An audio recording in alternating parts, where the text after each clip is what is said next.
Hi, I'm just Marion K, and today I want to talk about my first installment of my first week of content creation. And there are going to be several of these, but I want to talk about what all I went through, what all it took for me to get started and set up, and how that's going so far. Just my reflections on my progress so far this week. So it hasn't been easy. It hasn't been the smoothest of things. I have ran into a couple roadblocks, but it has been better than I thought it would be based on some changes that I made. So there's a creator that I watch all the time called Jade Beeson, and I just love her accent, love listening to her. She talks about how to make it easy to film. And one of the things she talks about is how you need to always be prepared. So always have your camera, your mic, your phone, and everything in one area, easy to access and ready for you to record. Because if it's all in one place and you can easily access it, then you'll do the content because it's not that hard. But when you got to go and find your camera and your mic and this isn't charged up and you don't know where that is, it's kind of like it's a hassle and it's another excuse for you to not get started. Like me personally, I know I don't need another reason to procrastinate. So I created a little box and it keeps all of my stuff in it. And basically that box has my ring light, my portable light, my mic, my tripod stand, and a hairbrush. And that helps me to make sure that when I get ready to get started, there's nothing else that I need to grab. Like, it's just that simple. I try to keep my setup simple too, because the more stuff, again, that I have to set up, less likely I am to do it because I have to put so much into it. I mean, I know it's not going to be easy, but it's definitely got to be easy enough for me to be able to grab it and go, or I'm not going to do it because I'm going to be like, yeah, I got to put the lights up. I got to do this. I got to brush my hair.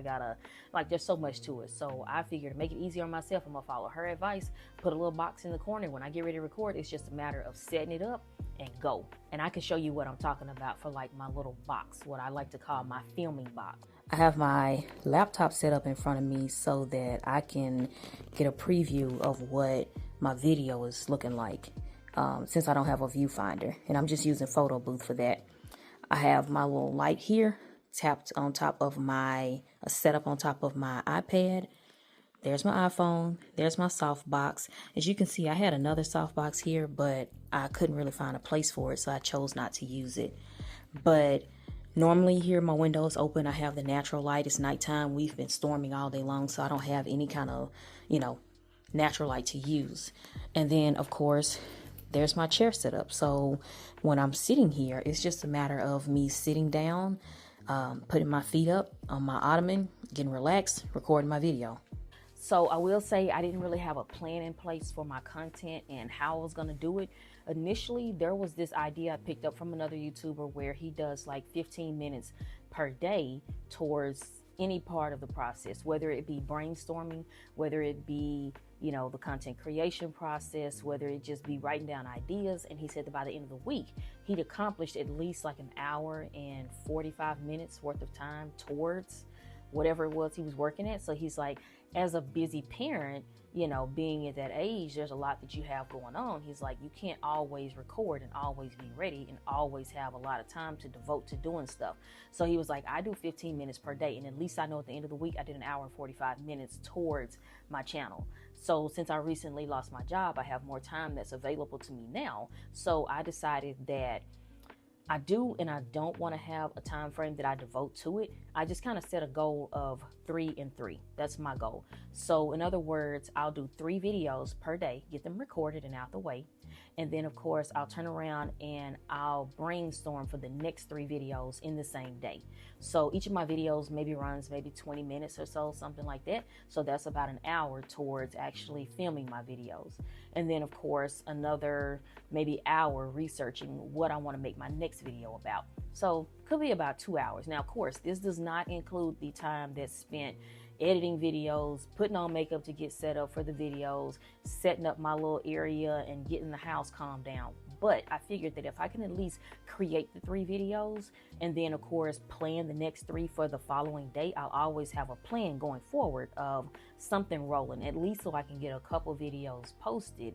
And the days that I'm out busy doing like Uber type work, stuff like that, I actually won't feel like I'm missing out on anything, or I didn't do anything, or I didn't put anything towards my channel that day. I've already got stuff there and I just need to go home and work on it at the end of the night. So editing is something that I pretty much do in my spare time when the house is calm, maybe late at night, or, you know, just passing time. Maybe while I'm in the car and my husband's driving, I'll just go through and edit a bunch of videos. That's something that I can do mindlessly. And then, of course, when I get home or I get quiet time, then I'll tweak it and, you know, tighten it up, get rid of some of the extra stuff in there.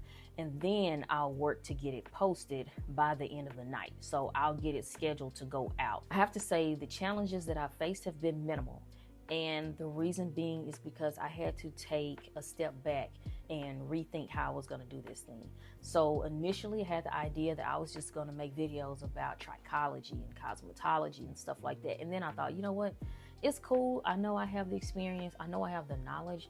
At the same time, do I really want to talk about that all day long? Like, is that something that I can talk about all day? And I just didn't really feel that I could. So I was like, you know what? I'm going to reroute this. I'm going to document my journey at trying to become a content creator. And that's something that'll flow easily. It makes it a whole lot easier to do my scripts. You know, they're not word for word, but it makes it a whole lot easier to stick to and to talk about comfortably without feeling nervous or, you know, being camera shy so much, because I know what I'm talking about and, you know, I'm speaking from the heart. So it's not something that I had to study, research, and then plan and then talk about, which to me, you know, when I was doing that, it kind of sounded monotone. It seemed like I was reading something or that I was trying to be somebody that I wasn't. So to me, this feels a whole lot more natural. And this is what I'm going to stick with. As long as it's working for me, this is what I'm going to stick with. One of the other challenges I face is having the free time to get things done. When I was working before my contract ended, I had to try to balance the time of working that gig and then, of course, the whole motherhood thing. Like, my kids are older. They're 10, they're 12, and 22. But trying to balance spending time with them without neglecting them while trying to do content creation was just a bit of a headache. So yeah, I'm not happy that I did lose my contract, but I'm actually happy that I now have the time to dedicate to my page. I'll still do my gig work on the side. I still have to make time for that because I, you know, got to pay for my little stuff that comes along with my channel. But at the same time, I feel like I am free to work on it without restrictions, and then I have the time to spend with my kids. So I kind of separate that. But I've found a groove now that works for me. So like on the weekends, the kids are gone to my mom's, and since they're gone, I spend the whole weekend just filming because I'm like, I don't have the background distractions. I don't have the noise. I don't have anybody who's coming in to say something to me and taking me off track and then messing with my mood, and then I got to get back on camera, and I'm not in the same groove that I was in when I first started. So I take the weekends and record. But also too, during the middle of the day when they're in school, I take that time and record because I like to have the natural light. So that's like it's a must for me. And when they're not here to bother me, I tend to take that time to get it done. So by the evening when they get here, you know, it's just kind of a matter of me brainstorming and some editing while they're just kind of floating around doing homework, cleaning rooms, things like that. So it makes it a lot easier for me to get the bulk of my stuff done during the day, and in the evening just do like the light work, like the, you know, mindless work that's there. So my highlight for this week is I finally settled on a place to record in my office that looks good to me, that is aesthetically pleasing to me. It doesn't look like cloudy. It doesn't look crowded. It's not full of clutter. It's a clean background. It's a comfortable spot in the corner of the room, and it's not loud. So I finally settled on that much. It took me forever to find a spot in the house to be able to do this from. And I'm happy that I finally settled on a location for my primary filming.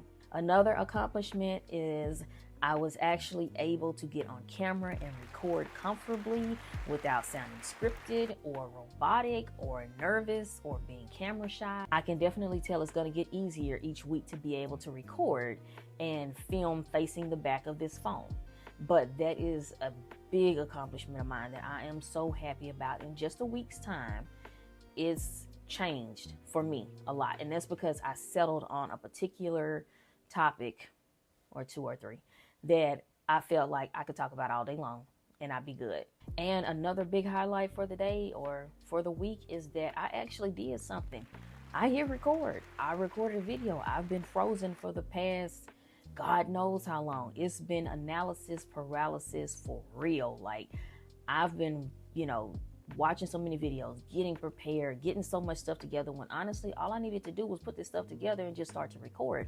And I tricked myself into believing that I couldn't do it and there was so much more to it than what it is. And since I started trying to do the videos, I feel like it's a whole lot easier now. Is the stress is gone from it. So I'm happy to have accomplished that much in a week, because I think I was just overthinking it. So I'm happy I got over that much. So far, the lessons I've learned is to not procrastinate. Just hit record and just get it done.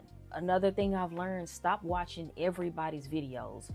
Everybody has an opinion, just like I have one. And to sit up and watch, 30 or 40 videos over the course of a week on how to make a video is crazy. It's just as simple as make the video. That's it. Like, that's it. So I have learned to scale back on spending time on watching how-to videos and motivational videos and just get it done. Like, sometimes done is better than perfect. And at this point, I'm happy with done versus perfect. I'll work on the other part later on. Going forward for the next week, my plan is to try to get more comfortable with the camera, a lot less moments, and get rid of a lot of those. So therefore, it'll go a whole lot more smoothly when I'm recording and when I'm editing. Another goal is to enhance or improve my editing skills. Right now, I can edit and it's good and I don't have a problem with it, but I feel like it could be better, and I want to increase my knowledge of how to make my videos pop or stand out or look better. I don't want to sound dry. I don't want to sound boring.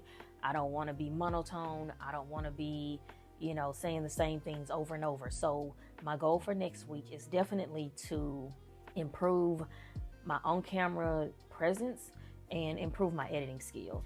And I also want to tighten up my scripts. Like, my scripts are cool, they're bulleted, but I want to make sure that they reflect exactly what I want them to reflect and remove some stuff that I don't need and focus on the subject at hand, and just make them more simple.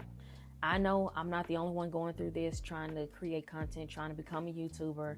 I know there are a lot of other people out there that are struggling with it. Some people out there having a hard time. Like, you just got to do it. Like, it's not going to be perfect. You just got to start somewhere, do something. And I'm hoping to encourage other people to be able to do the same. I would love if you're dealing with the same thing, comment below. I would love to know about your struggles and things that you're learning as you're creating content and growing on the platform.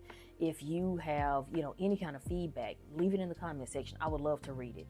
Also, too, if you enjoyed my content, don't forget to hit that like button. If you want to see more of my journey, go ahead and subscribe. I'm just Mary Kate, and I'll see you in the next video. Bye.